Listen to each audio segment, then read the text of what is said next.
Yeah, hi. I just want to say I've been a big fan since the first season. I started as a freshman in high school when you guys did too, so it's really relatable for me. But the question I have is with regards to new characters this season from the DC universe. Are we going to see anyone new?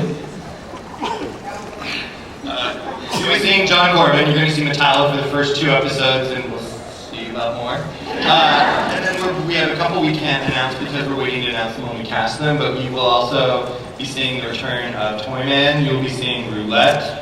And so we have some fun stories coming up. Thanks again for you guys. Next question. Hi, my name is Souders. My first time here at Comic Con. Welcome. Thank you. Oh, and my question is, are we going to be seeing more of Green Arrow in the season? Yeah, a little bit more, I think. A lot more. Yeah, a lot more, yeah. It'll be good. Why don't you tell us a little bit about Green Arrow's journey, because he kind of had sort of a hard time last year. So it'll be, we're gonna go back a little bit, and last year I had a chance to play and kind of broke it down a little bit, and then we jumped right out of it, and he was like, it was over, and he had figured out all of his problems, and he'd come to some kind of resolution, and then we find out this year that in fact that is not quite what happened, and he's struggling, isn't he? He's really, really struggling. So, and that's going to go on for a while, I guess, right? And you know more about it than I do, so go ahead. In the first 8 episodes, we're going to see him hit rock bottom, and we'll see what happens then. Yeah. Would you guys want to see more Green Arrow? Thank you. Next question. Hi guys. Hi. My name's Danielle. Okay, so I have a question for the whole panel. So, how is it that you guys get into character every show and every season that you guys do? And Justin and Tommy both can stare at me as long as you want. Just drinking. Just a lot of drinking. No. Is it really hard for you guys to get into character? Let's just start down here at this end. Justin, you want to talk about how you To get into character? Yeah. Yeah, boy, it's. I'm sure the process is different for everybody, and I'm sure that I know personally, it depends on what I'm doing in that particular day or in that episode or that scene or whatever. So my process it starts from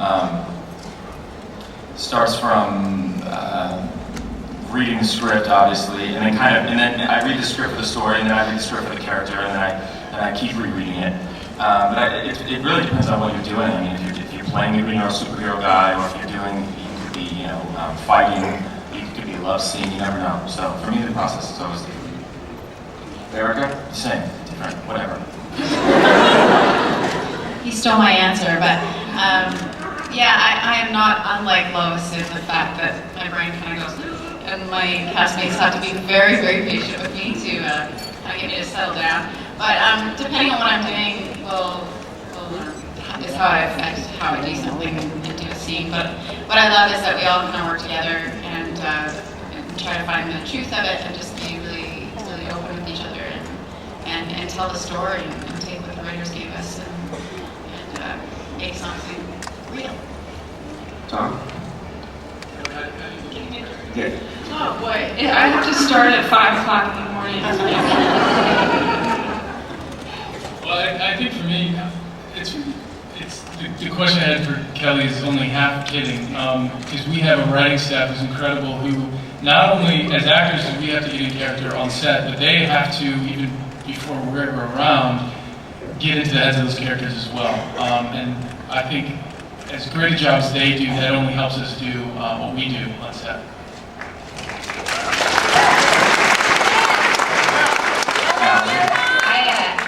I'm a super collaborative person, and so when I work, usually the best way that I get into character is really working with my fellow actors and the directors. So I have been known to pull Tom aside and have lengthy discussions about the scene and what it is that we're trying to say and how it relates to what's going on for me personally or globally or whatever. And I like looking at things from a kind of macrocosmic level, so I really like looking at our show and relating it to what's going on in the world, and that really helps me kind of get my brain going and get excited about what we're doing and what we're saying and the stories that we're trying to relay to our audiences.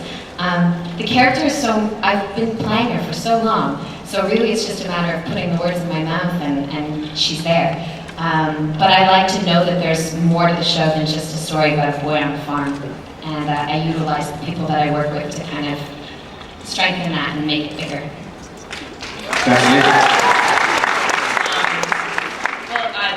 is a lot different than I am, and so I had to sort of, sometimes I'll sit and I'll read a script and I'll think, what would Tess do in this situation? And I really, even only being on the show for a year, you start to get to know these people, and again, the writers, like Tom said, they write for this character, and it's so collaborative, everyone gets together. But I love to read it, to kind of know where she's coming from. And then I absolutely love playing once we're in there and getting to just do things on the spur of the moment. That's the stuff that I think is most exciting. Callum? So, you know, this is obviously a new character for me. I'm just kind of sinking into his skin a little bit, but there's a certain level of intensity that I need. So I kind of listen to music, kind of hardcore, kind of, punch myself in the face a couple of times. But it would be easy for me to play the villain, and I'm not looking to do that. So I'm just discovering him really. So I'm looking forward to getting into his skin. Great question. Thank you. And for those of you wondering how I get into character, I just make it out. Your question. Hi, my name is Tessa. My question is, if Lex isn't gone, is there any possibility of Jimmy coming back? The Jimmy. Oh, boy's head. Yeah.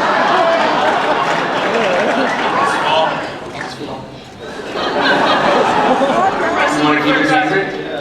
No, you know what? We have to say, Aaron Ashmore was one of the greatest actors to work with. We love him. But the show has always had a history of trying to line up with the mythology. So that's, what we always kind of knew, because he wasn't the right age as with the mythology. But, it's Smallville, and strange days happen, and you never know. But we love him, and we were so happy to be able to work with him. And as we all know from comics, dead is dead. Your point, I don't know about mine. Hi, my name is Maestro. Hi. Next question's for Cassidy. I wanted to know what personal experiences or attributes do you use to help build the character diversity? What personal attributes? It's funny that you say that, because people meet me and they're like, you're so bubbly and like not evil and angry. And I say, well, thank you, but you don't really know me. The part of her that I actually pull from myself the most, I would say, is her strength and her inability really to not do that which her heart asks her to do, even if it means that it might hurt other people. Not always the most beautiful part of oneself, but a passionate part of oneself, and I like that about her character, and I think I like it because I like it about myself. That's an excellent superpower.